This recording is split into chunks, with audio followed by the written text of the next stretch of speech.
Welcome to the Troy Kearns podcast, where we talk all things real estate, business, and entrepreneurship. Today, I have a very, very special guest. His name is Jack Kim, Han Kim, as he was born in Korea, and he is a good friend of mine. Also, the guy who got me ranked #1 on many different websites across many different businesses that I own. And hopefully, by the time you're listening to this podcast, maybe he's out here in Kansas City. Jack, welcome to the podcast. Thanks for having me, Troy. I'm excited to be here. I'm excited to have you. So, Jack, will you speak Korean the whole time like we talked about the other day so I can learn it? During this podcast? Yes. Just like speaking Korean? Yeah. Yeah, that'd be great. Perfect. Eventually, you'll just pick it up. Half the time, I might be swearing at you, but...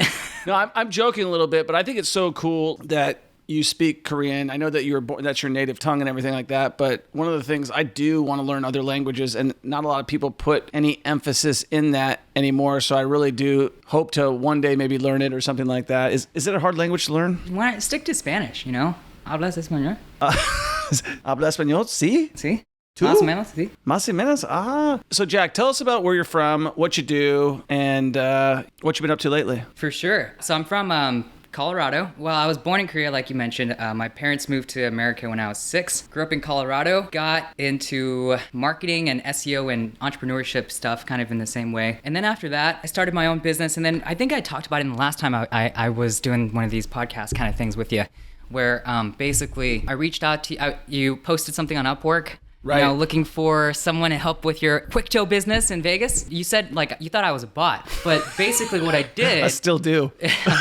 Yeah, basically, I actually just recorded a video analysis of just me going through your website and the things that needed to be done. And, you know, thankfully, it caught your attention. It definitely made me stand out, I assume. And So then, what do you do? You haven't even got there. What you do, SEO? Yes. So I got into marketing eventually. So basically, after university, I started a home security business with a friend of mine from high school. At one point, I knew that I wanted to show up on Google for when someone types in like home security in Colorado Springs. Right. And so that's what I kind of Googled. I was like, how do I like show up on Google? And then I realized, oh, this is like a whole thing. It's called search engine optimization. Right. And so then I got into search engine optimization. I watched a bunch of YouTube videos back in the day about like that kind of stuff. And it was a lot more primitive. There's a lot less players in the game. How long ago was this?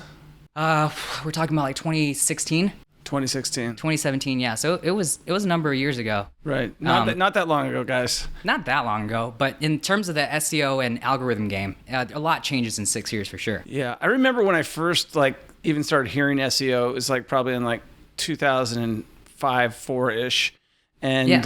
one of the guys that like, he's like, yeah, I ranked #1. And he was not that sophisticated of a guy. And I go, what do you do? He goes, I just go view source and I copy and paste all my competitors' information. Is that how it kind of used to be? That predates what I thought was Wild West. That's like the Wild West. That's like Wild West 2.0 on steroids. Right. Yeah. No, that sounds crazy. So the dude just copied and pasted a page source. He just took the page source, copied it, maybe changed a couple of the words. Yeah, around, like and maybe put like, you rank know. #1. Exactly. That's crazy. He literally ranked #1. So you got a security business. You realized that your brain instantly went to, we need to rank #1. Why did it go there? We tried a number of forms of marketing. So we did some postcards. That didn't do anything. Right. How many did you send? I think we sent like 250 or 450. Not one phone call? Not one phone call. I had a similar experience with 2,000 postcards when I first got into real estate. Dang. Like was it just a bad call out or was it?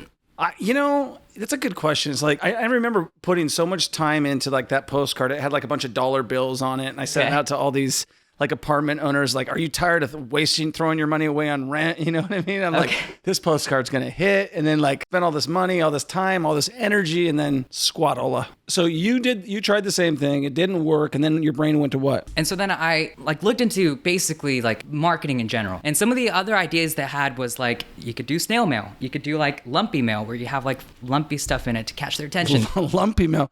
Comment below if you've ever heard of lumpy mail, because I haven't. Oh, dude, it's a thing. But I mean, whatever to get their attention, right? So, especially with mail. That's a good question, real quick. So, where do you open your mail? Do you know exactly where you open your mail? When I'm opening it, where am I opening it over? Like at home? Yes.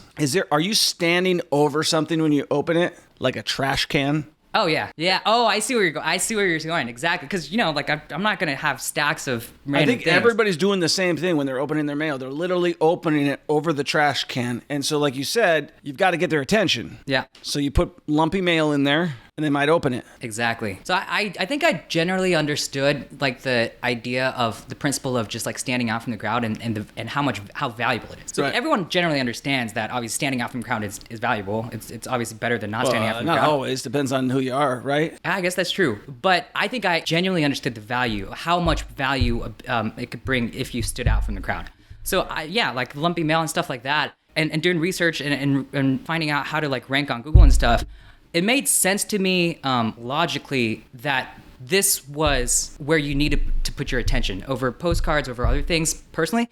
Because to me, it made sense that people are out there actively searching what you're like trying to rank for. So Right. there's an active demand for it. I really like that. So it's like you're not trying to just do a shotgun approach, do a radio where it just hopefully someone that might be in that situation is looking for Right. that. These are people that are typing like, hey, home security, in Colorado Springs. So that made sense to me intuitively. I was like, I have to get into this and figure it out. I'm technically inclined, like I could figure this out. Right. And so that's how it spurred off my Technically journey. inclined. That brings me something you brought up the other day. We were talking the other day. We were driving. Jack's out here visiting from Colorado. We were driving, and I'm picking you up from the hotel. And I was talking about yoga, and you're like, "Yeah, I'm getting nerd neck." I'm like, "Can you explain what nerd neck is?" Yes. So basically, nerd neck is when basically spend too many hours in front of the screen, and you're sitting and staring at the screen so much that you eventually you're squinting and you're leaning forward, and that's just kind of something that tends to happen when you're in front of a computer a lot. And what happens, your neck naturally just kind of does one of these. You know what I mean? So when you're hanging around, everyone's like, this guy's kind of got a weird posture, and I was like, and I looked at myself in the mirror. And I try to do the thing where like I stand my back against the wall and I couldn't, like my neck, it felt uncomfortable for me to be able to Right. and I looked right and I kind of like felt like I had nerd neck. So you've if developed hot yoga is the answer, man, I'm there because I've never done yoga or I any of that. think totally. If anybody who's listening to this podcast right now, and if you're not following us on the social medias like Instagram, TikTok, YouTube, and all of that, Facebook, we got a new Facebook group, Millionaire Mentorship. It's a public group. But one of the things that I've started this year, and it's been life-changing, is yoga. And I started it because of exactly what you're talking about. And that's why I kind of bring it up jokingly. But I think I told you, like, I literally had what they called text neck, right? Like I went to like all these therapists, like I had like this radiating pain all the way up my arm coming from the nerve in my back. And I'm like, how do I get rid of this? And so I go to, this doctor, go to this chiropractor. I go to like literally, I'm trying to solve the problem like crazy. I'm going to visit and see everybody.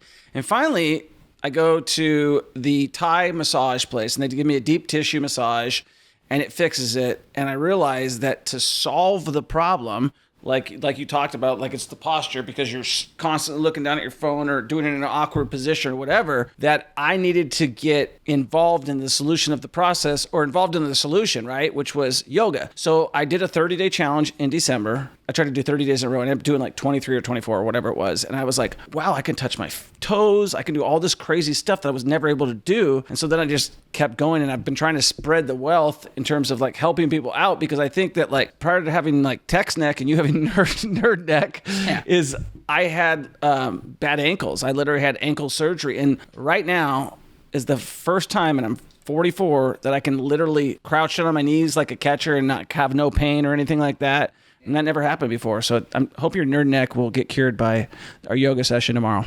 Yeah, well, not just nerd neck, man. Like, yeah, I'm definitely not flexible. Really? I'm not a very tall guy. I can't still touch my feet. Like, that's not good. Yeah, we'll see how yoga goes tomorrow. So going back to SEO, so you knew that it was important to stand out from the crowd. And so you started obsessing about SEO for your security business. But at some point, I realized that the home security business wasn't going to go anywhere just because What point was that? Maybe like 5 months. At that point, I was working with a buddy of mine. We were partnered up from high school. So I came back from college, back to Colorado. And then I roomed with a friend from high school, and we decided to business partner on this idea, the home security thing. So at some point, I realized that him and I don't work well in the sense that he wasn't very as much entrepreneurial inclined to try things and that kind of thing. It just didn't work out. We didn't Right. have as very good technology. Like we're trying to source stuff from like China for like $50 and try and sell it for like 200 and like tout that it was amazing. And like the little speaker, when you try to set it up was in Chinese. They'd be like, and you're like, I can't sell this to a person. Like, how do we change this to English? Like, why did you send an equipment that's Did you guys buy like a label maker or anything? No, they actually labeled it, but yeah, that was one thing they had, but they didn't change language. So at some point I just realized we had an inferior product. And I'm just like trying to sell the snake oil thing and it's just not going to work and I'm not even getting any traction anyway. At that point, I was getting into SEO like more than any other marketing channels. And more, I realized like you could do this for your own websites. You could do this for other clients. Right. And that's when it just kind of hit the light bulb. I was like, holy crap, like, yeah, you could charge clients to do this and like other people are doing it. So the business model has been established. Like it's there. I'm technically inclined. I can figure this out. I'm already kind of like getting into it and I know I can figure things out. Right. And so then, yeah, that kind of spurred off my SEO journey and all that stuff after. Speaking of SEO, as a guy who's experimented with a lot of SEO guys, I can tell you that Jack is the cream of the crop in terms of his ability. Like when I talk about real estate, I really believe that there's a lot of things that I can do and I'm pretty confident in it. We talked the other day and you're like, yeah, I can get any page ranked on the top of Google. And the proof's in the pudding because you've got 2 of my sites on number 1 for Google. How important is that for a business? I mean, in this day and age, I would say it's critical. And it's critical in the sense of your current landscape. It's critical in future proofing your business. If you think about it, like, and everybody knows it's 2022. Everyone's on their phone. Everyone's online. You have to be marketing there. And you have to figure out how to get in front of these people one way or another. You know, I do SEO, and that is my bread and butter. But there is other forms of online marketing, like social media and things like that, that works as well. Like, I wouldn't say that SEO is the best option out of all the online marketing channels available for every business. Right. I think generally Google can cover the most businesses. Right. Ranking number 1 in terms of... Do they have a monopoly? Yeah, they basically do. If you control 80% of a market share... Is it only 80? Yeah, I mean, it might be higher, but you got Bing, DuckDuckGo, Yahoo, and all that. I was thinking the other day, the reason that Google's number 1 is because they came out with free stuff, right? Free search engine, free email, and then they started stealing all the users' information, right? Not stealing it. The users are giving it to them by the terms and conditions that they check mark and don't bother reading, which we all do. And I've got Gmail, G Suite, all that jazz, and I'm sure that they've got everything. But it seems like because of that, they don't have any competitors, that they're not getting that much better as a search engine. Like it's only based on how much an advertiser's willing to pay to get in front of that person. And really, Google doesn't care about the actual search anymore. They care about a bunch of other things. And can you talk about what they are? Yeah, of course. I mean, obviously Google is a multi-conglomerate and they're investing in a lot of things. But if we just focus on the search algorithm and the search engine itself of Google, Google doesn't really make money when you do free searches. And you know what I mean? What they make money is on advertisement. Right. And they make a lot of money on that. Right. And so they're incentivized as a company to put more of their focus into providing better service for display advertising.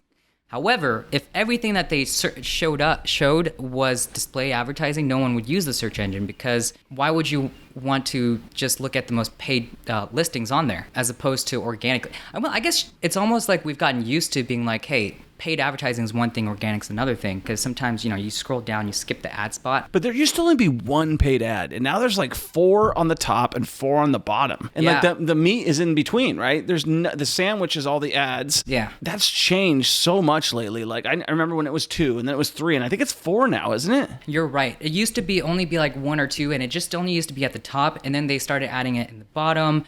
They toyed with a lot of different variations of how to display the information, from display ads to things on the Google Maps.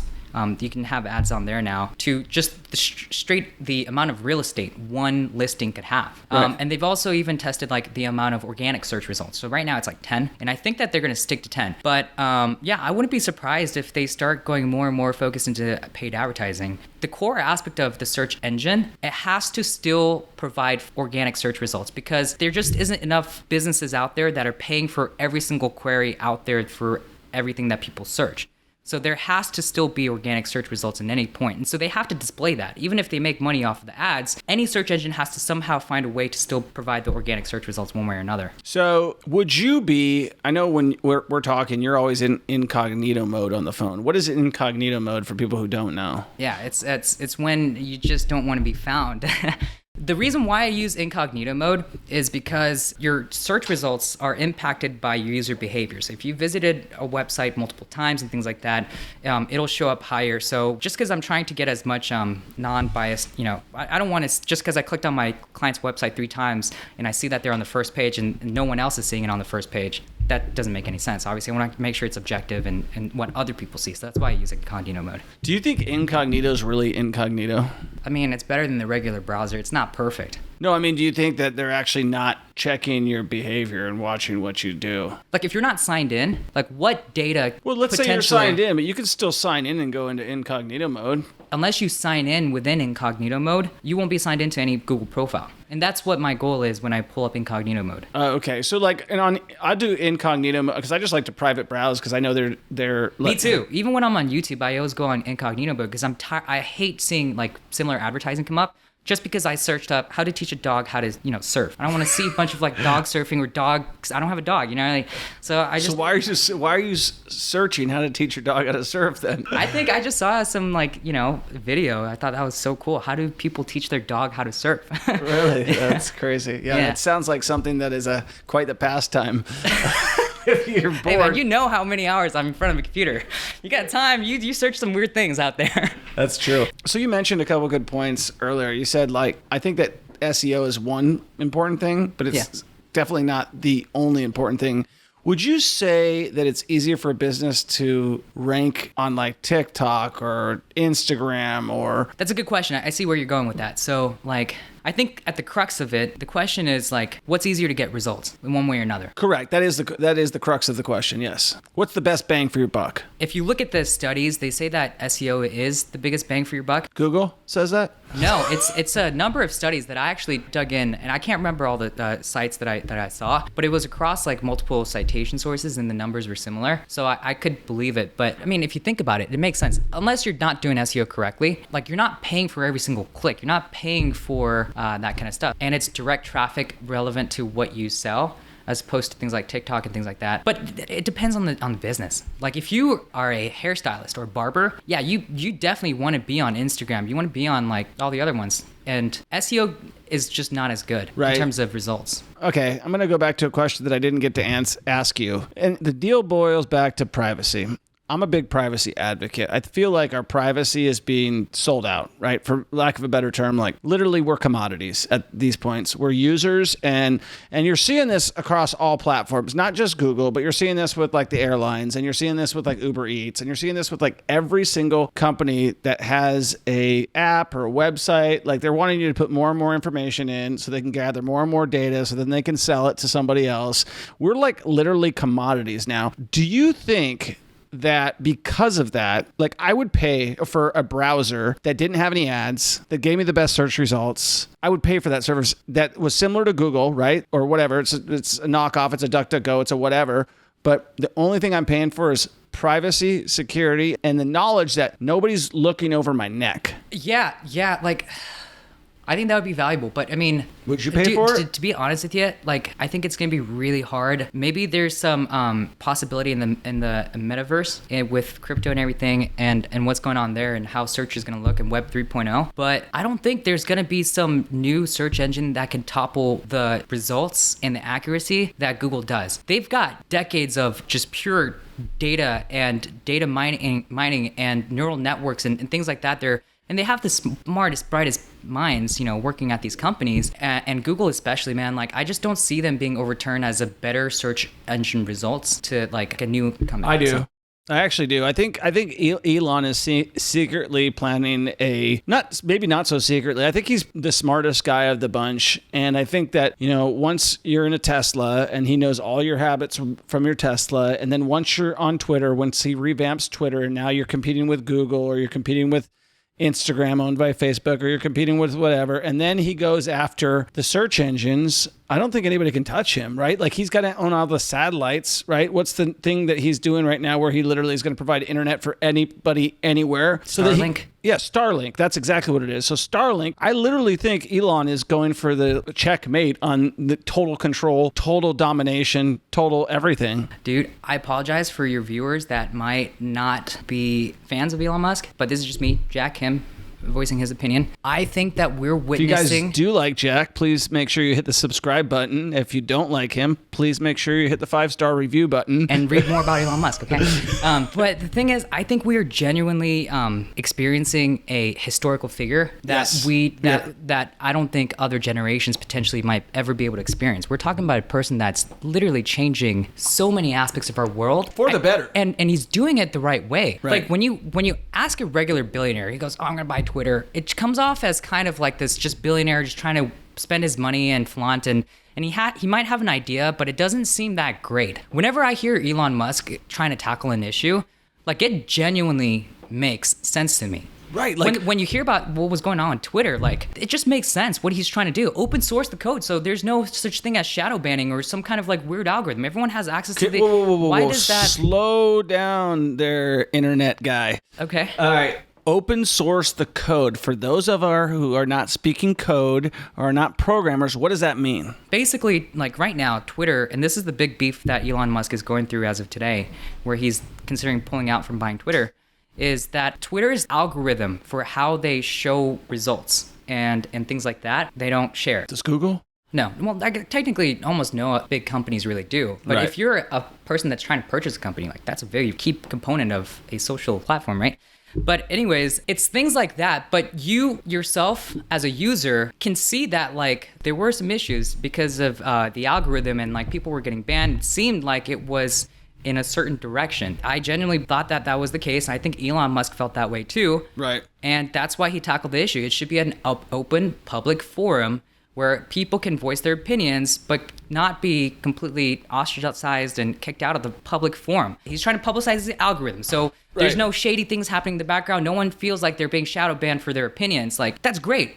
Well, I mean, who have they banned even really? You know, like the former president of the United States. That was a pretty, like, let's talk there. Like, when I saw that happen, I said, holy crap, we are screwed. If the tech companies are so bold, oh, look at that. You pulled the cup with it, with the book still standing, man. Quite the talented guy here. We have a little prop going on here, guys. If you guys have not bought the book, Millionaire Mentorship, take a commercial break, pause the podcast, go order a copy. Before you read it, it's worth 5 stars. We're trying to really inspire a lot of people to become successful in real estate. I put a lot of my heart, soul, and all my secrets in this book. So going back to Elon Musk. So I truly agree with you. When you talk about cryptocurrency, who's the first cryptocurrency guy? PayPal. Who invented it? Elon, when he was like 25. He wasn't trying to, well, actually that was X, I think, before PayPal. Correct, it was. And Good. X was the actual, like he was trying to do something around currency. Right. PayPal was a payment gateway system. For eBay. They partnered with eBay, but they were their own. Like they could, I mean, like just like now, I can process payments virtually through PayPal.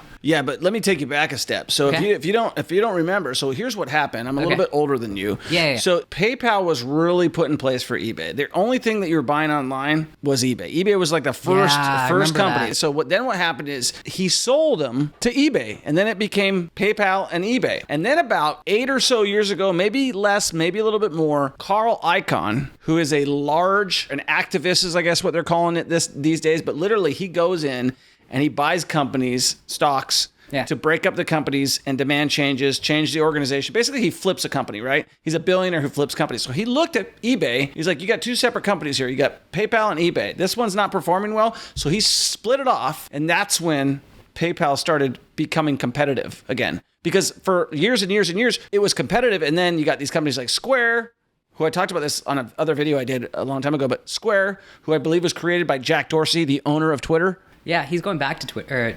He's called Block now. Yeah, it's called Block now. So that was like the second one. And then there's a bunch of them now. There's like Cash App, and then there was Venmo, and then there was Zelle. But really, for the longest, PayPal, created by Elon Musk, was at the top until it got bought by eBay. And then eBay kept it at the bottom, and then all these other competitors came out. But I think it's the original cryptocurrency. I see what you're saying. Like in terms of like Well, it's putting in your card and then it's taking the funds and that kind of stuff. Yeah, if you look at, I mean, essentially all cryptocurrency is owning digital money, right? We're going to call it digital money, right? So PayPal was a gateway for using your regular money in your bank account and turning it into a digital format and then paying someone and transferring that money. Crypto kind of is the same thing, except for crypto goes up and down in value. But in terms of being an actual electronic currency, I believe that it was the first one. Yeah, I think that's a strong argument for that, for sure. Okay, let's talk more about Elon Musk because that's really interesting. So Starlink, I got three questions to ask you. First is, talk a little bit about Starlink, and then talk us about Web 1.0, 2.0, and 3.0, and what that means. Because I heard somebody else say that the other day, and I don't really get where we're at. Yeah, I mean, if you haven't heard what Starlink is by now, basically it's just a huge number of satellites. I mean, it started with just 1 or 5. I think it was only like just 7 years ago. And now they've got like over, 10,000 or 100,000 satellites up. It's crazy. But there's a lot of them, and they're servicing, they just signed a contract with certain countries in Africa to provide internet for them and stuff like that. But dude, it's just a part of this big master plan. Basically, Elon Musk wants to colonize Mars. And he has other visions and things like that, but I think this is what kind of tends to cause him to do bigger things. Because he realized, he personally thinks that you need like 10 trillion or $100 trillion to be able to get all the resources and everything and build the ships and the raw materials, get the dome set up, start digging in to try and get water and all that stuff. It might cost like 10 trillion or 100 trillion. He's like, well, I don't have 10 trillion, 100 trillion.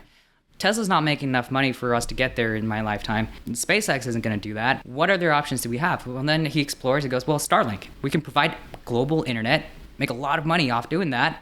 Use that money and funnel that to the other, businesses and things that I like to do. And like, dude, Starlink and SpaceX and Tesla is only just a fraction of the things he does. The Boring Company. The Boring Company, the Solar City, Gigafactory. He's got the What's Gigafactory? It's just a huge, massive like battery center. Okay. And they do like battery making and stuff. They're coming out with the Tesla phone. Oh, I'm not even kidding. I did not know that. I'm not even kidding. And they have an Jack amazing dropping bombs. They have an amazing battery capacity, even better hardware. I'm buying that phone. I don't care. I'm done with the Apple phone. Here's another thing that Elon Musk is doing. Even if it sucks, I'm buying it. Elon Musk also created his own chips. They're creating their own semiconductors. Not only that, they created their own operating system. They don't use Windows, they don't use Apple, they use Tesla's operating system on their Tesla cars and SpaceX, maybe on other platforms. Like, if you think about what this guy is doing, like, he could be a hardcore maniac person that's just super selfish and self-absorbed and just takes all the money and just blows it off and whatever, or just those billionaires you never hear about doing anything with their money. But Elon Musk goes like, I want to help the world. And I think he genuinely believes that. I'm sorry if you don't believe that. But if I look at the things that he's trying to accomplish, I genuinely think he cares about the future of human civilization, and he's pushing the boundaries to get there. He's doing the trained brain implant, and the first goal is to help people that are blind to be able to see again. Right. People with Alzheimer's and things like that, like Parkinson's, and to like be able to control it. Wow. It's a big deal. Like he could be like, you know what? I'm just gonna start my own cruise line. That's something that like a billionaire might think about doing that makes money. But he's like, no, I want to change the world. Like, I want to advance society. He one of the interviews, he said when he was a kid, said I read about stories about Atlantis, and I got to be an adult. I asked myself, why don't we have underwater cities by now? I've been reading about it for 20 years, 30 years.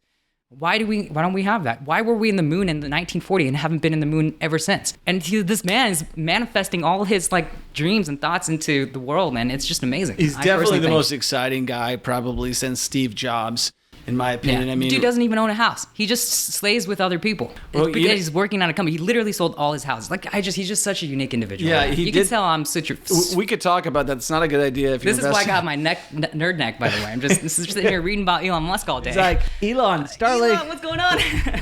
So, one interesting point that you made there is I did hear about Elon selling all of his houses. Yeah. And he explained it on Joe Rogan's podcast. And he said, I don't want anybody to be able to sue me anymore or go after anything I have. So I don't want to own anything. And so that was like his whole thing for it. Because he said he was started to buying up the block and own the whole like of Hollywood Hills and everything like that.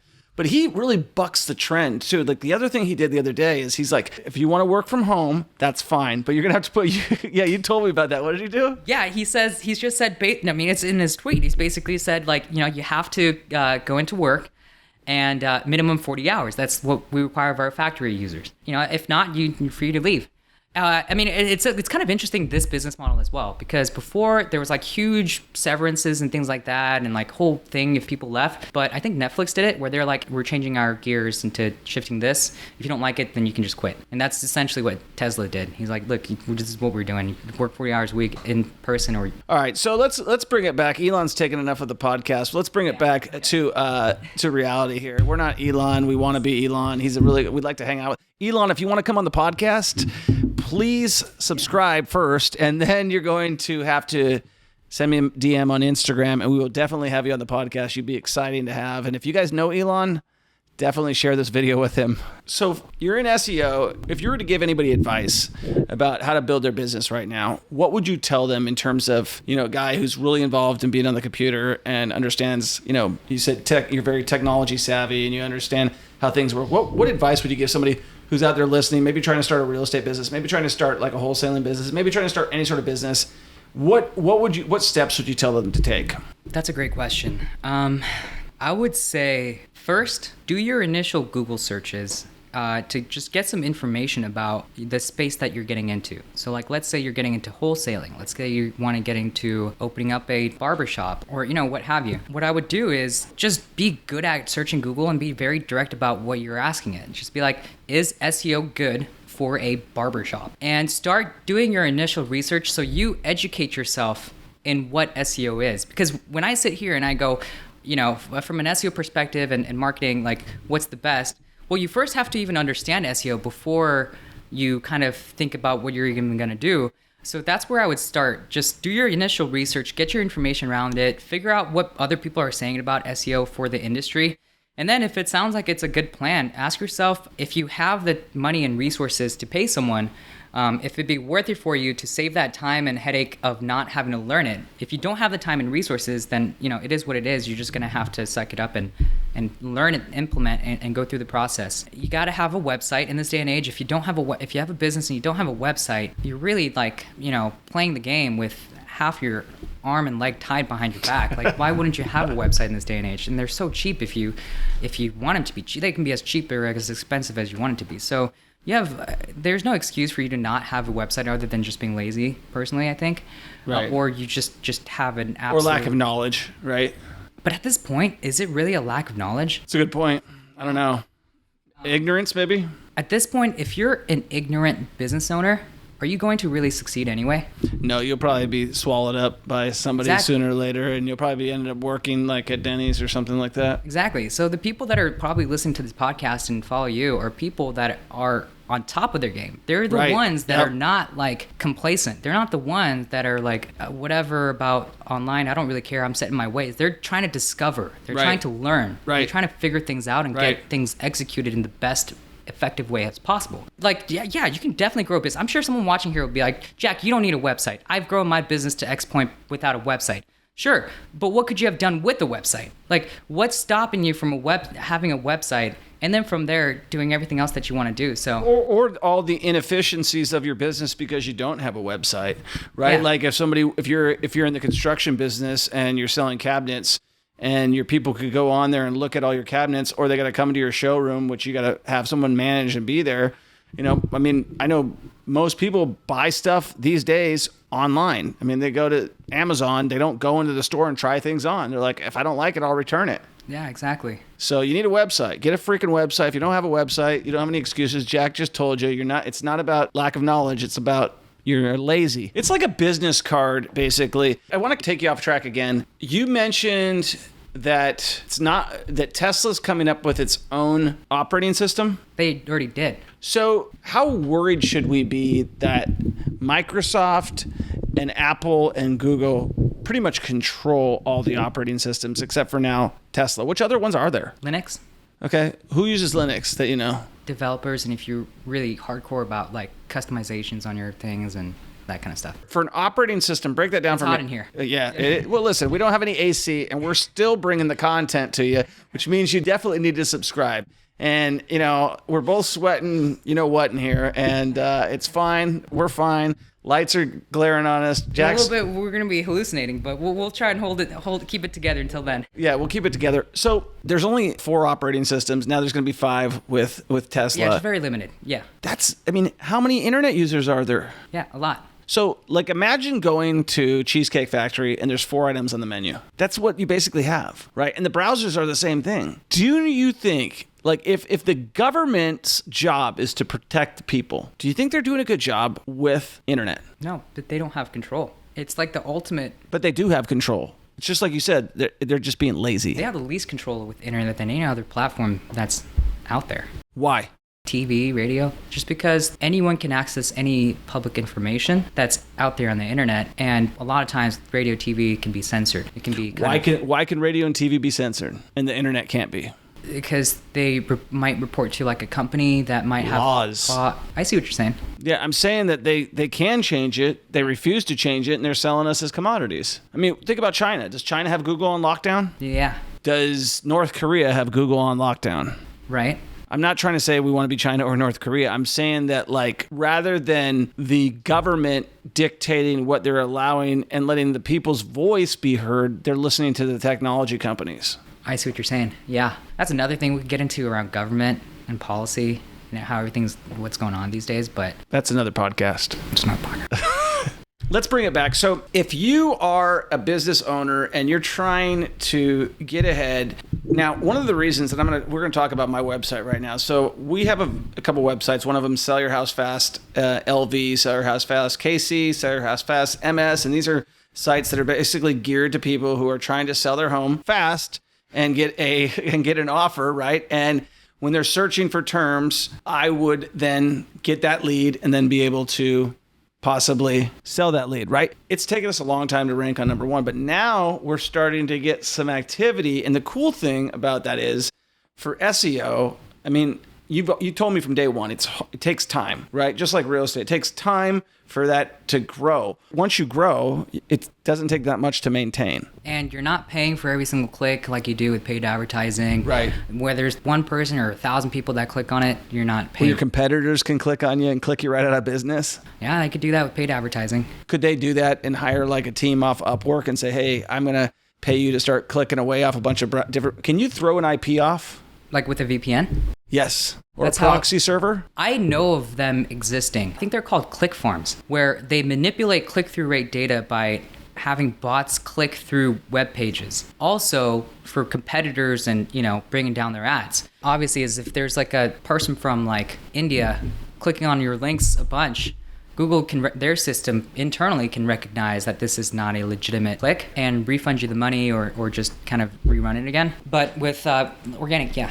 You just don't have to pay for anything. So it's really cool though. Like, I mean, I don't have this business anymore, but I have a towing business, which I still own the website for. Yeah. We're number 1. We just looked it up the other day. You want to Google towing Las Vegas, you're going to find out what site that is. That's LV Quick Tow. But Jack is the guy to thank for that. Not the design portion. That is Ben Baca. But Jack got us ranked number 1, and then on our current website right now, we're ranking number 1, and TroyKearns.com is going to be ranking number 1 for education pretty soon, I'm pretty sure. We'll get there. Yeah, it's going to take time. Do you think you can get any website to rank number 1? I can, technically. With enough time and resources, I mean, you theoretically should be able to rank anything. So what's the formula to do that? Good question, Troy. In today's day and age, the formula to rank number 1 on Google is to have a website that has better metrics than your competitors. What's metrics? And those metrics include things like your content relevancy score, meaning when Google's algorithm and bot crawlers crawl through the web page, they can analyze the content of your page and they can give it a quality score. So if you have bad grammar, Google can absolutely recognize that. If you have bad spelling, they can recognize it. If you copied content from another website, Google can recognize that as well. And even if your topic, like if your page was supposed to be about peanut butter jelly and sandwich, and you only talk about like tuna sandwiches, Google will actually give you more credit for the keyword tuna sandwiches than they do for the original page title, which might be peanut butter jelly and sandwich. You want to make sure that your content relevancy score is good, that you have enough content, because generally the sites that have more pages and more content tend to be more knowledgeable in the space. and Google Like cooked that into their algorithm. Wikipedia was a good example of Yeah. that. They pop up number one if you search anything, right? Yeah, exactly. So that's the content side. There's on-page elements, like things like just making sure your website looks nice, making sure that it's mobile responsive. Things like making sure your titles, your URL structure is correct. These are really important things. These might seem really small to you when you're listening and you don't know SEO, Right. but an experienced SEO person understands how critical it is. SEO is just one of those things where like one letter off changes everything in terms of the results. So you want to be careful. Just make sure everything's spelled right. You have good content on there. Website speed is good. The site is designed mobile friendly because it really needs to be good on the phone these days. It's kind of like if your site isn't good mobile responsive, it's kind of like you're on a fax machine and people are transitioning into a regular phone and you're still stuck with a fax machine. Like you got to put more focus into the new thing. And the new thing is our smartphones. And then off-page SEO, which is like backlinks. Essentially, that's anytime another website links back to your website and you get credit for that. So essentially, if you have a website like Sell Your House Fast LV, and then you have another website called like the Vegas Times or something, and they link out to like Sell Your House Fast LV, you would get credit, meaning that Like it's authority. it's an authority because it's kind of like telling Google's algorithm, Vegas Times is saying, hey, go check out this site. I want to refer my traffic to this business, to this website. Go check them out. Like they do good work. You know, it's like a positive social signal. So it's like popularity contest. So you want to sign up for directories. You want to go out there, find publications, bloggers, wherever you can just get backlinks and connect it on the web. What about All that Fiverr? stuff. Is that a good place to buy backlinks? No, that's a horrible place to buy backlinks. And you should never buy links from Fiverr. Even those people that know what they're doing don't get good results, even when they're vetting them and really getting it. So if you have no idea what you're doing, you're buying Fiverr, I guarantee you're not going to get results, if any. You're just burning money and honestly probably hurting your website more than doing anything to it. Right. I mean, and I think that's right because when we first got on YouTube, you know, I was trying to grow so hard, I got frustrated and I was like, let's throw some money at this thing and see what happens. And really, we suffered on growth because of it. Like we tried to promote a few videos that we thought would do well. And really, they just are pushing it out to whoever, which means it's not your audience. And you're not going to do well because it's not your audience. It needs to organically grow. They can put their thumb on the scale, so to speak, and get shit going and stuff like that. Have you ever seen anybody shut down a website on Google? I've seen plenty of websites get de-indexed. De-indexed. What does that mean?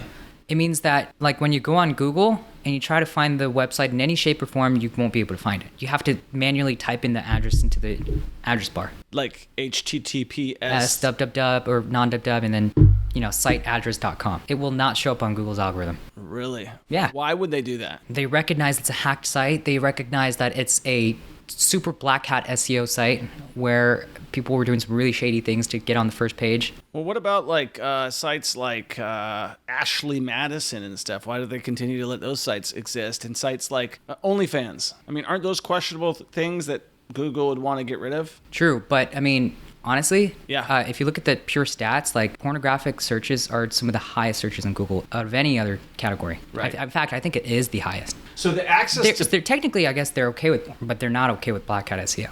That's Right. where they draw the moral line. Right. Are you making us money?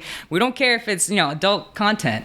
If it's making us money. Right. But if you're going to make us lose money, no, we're going to get you off. Right. Like spammy SEO tactics, things like that. Yeah. Okay. Good point. So the bottom line is they can eliminate you, they can delete you, they're sucking your information, and the bottom line is if you can use them to your advantage, and everybody's using you. I mean, people are using you, the SEO companies are using you. It's better to be not a user, but someone who uses it. Like, don't become a user of social media, become a person who uses social media For your benefit. for your benefit. Don't become somebody who searches all the time and develops nerd neck. Aw. I'm just messing with you. It's hot in here, ladies and gentlemen.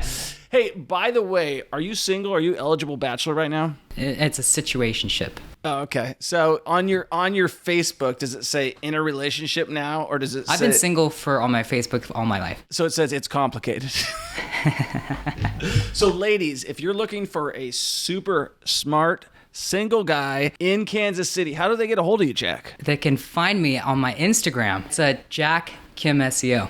All right. And if somebody's looking for SEO services, how do they get a hold of you? You want to go to digitaluptrend.com and email me there. Or just go to, just search up Digital Uptrend or search up Colorado Springs SEO because we were on the first page of that. You're on the first page? Yeah. Say that loud and proud. Yeah, we're on the first page for Colorado Springs SEO. I've been wanting that for like 3 years. And Working with another company and all that stuff. And I was like, I really want my own website on here. And I got it. It was a really good feeling, man. That is. Yeah. Because I'm also butting heads with other SEO companies. Right. So it was actually pretty difficult to rank for it compared to like even your website. Right. It just took more. As long as you got the resources, which you wanted that bad enough, when you get to the first position, is it like you almost like winning a race kind of? Yeah, dude. Like, you're like, I'm the best. Like, yeah, like, I mean, I think it's good to be competitive if you want to get into the SEO space because, I mean, it is a zero-sum game. For every one position you move up, you're knocking someone else down from that position. You're taking someone's spot. So it's it's pure unfiltered competition. I like it. So getting back to SEO, internet, that whole thing, we talked about being a user of it versus somebody who's going to be consumed by it. One thing I've noticed for sure is that social media is addictive. Yeah. Is the internet addictive? Yeah. Right. But you love winning the race and becoming number one. Yeah. And so if you are someone who's looking for the top SEO guy, in my opinion, in the country, how do they get a hold of you? Go to Digital Uptrend and find us out there and then contact us and then we can have a discussion about what you're trying to do and see if we're a good fit. Well, I should ask this question real quick. What were you doing before you started your own business?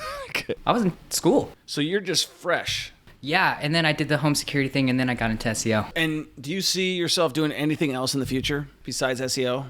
In the near future, no. Just because, like, it's not going away. It's my business and stuff, and like I'm still in it. I like learning about it, man. I'm learning new things every day. Right. And for whatever reason, it's kind of weird. I bet for other people that learn about new SEO stuff, they're like who could sit here and literally trawl through this and be like, this is entertaining to me.